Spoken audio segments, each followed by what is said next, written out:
कुछ लोगों को बस में बैठते ही, पहाड़ी रास्तों पे जाते ही, झूले पे बैठते ही उल्टी आनी शुरू हो जाती है। इसको बोलते हैं मोशन सिकनेस। मोशन सिकनेस को समझने के लिए दो कॉन्सेप्ट सीखो और क्वेश्चन को फोड़ डालो, भीड़ से एक कदम आगे चलो। तो सबसे पहले याद रखो, हमें उल्टी आती है इस वजह से कि हमारे ब्रेन में एक पार्ट है मेडुला ऑब्लांगेटा। ये हमारे पीछे की तरफ होता है मेडुला ऑब्लांगेटा, और इसी के पड़ोस में बैठा है सीटीजेड, कीमो रिसेप्टर ट्रिगर जोन। जब भी आप ज्यादा शराब पी लेते हो या कोई गलत केमिकल खा लेते हो, यही सीटीजेस इस एमओ को यानी मेडुला ऑब्लांगेटा को मैसेज भेजता है गलत चीज अंदर आ गई। मेडुला ऑब्लांगेटा से एक नस जा रही है यहां तक। नस को न्यूरॉन कह सकते हो, न्यूरॉन का गुच्छा कह सकते हो, नर्व कह सकते हो, वेगस नर्व। वेगस नर्व आपके स्टमक से कनेक्टेड है। अब वो वेगस नर्व स्टमक को बोलती है जो भी अंदर आया उसको बाहर निकालो, तो स्टमक आपको उल्टी करवाता है।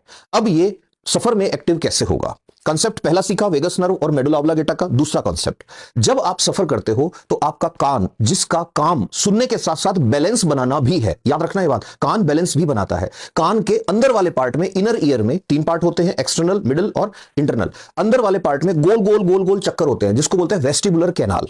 ये जो वेस्टिबुलर कैनाल होती है इस एरिया को बोलते हैं लेब्रिंथ।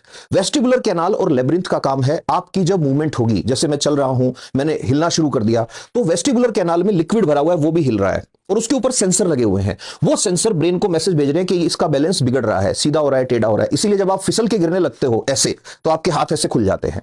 ये इसी से होता है।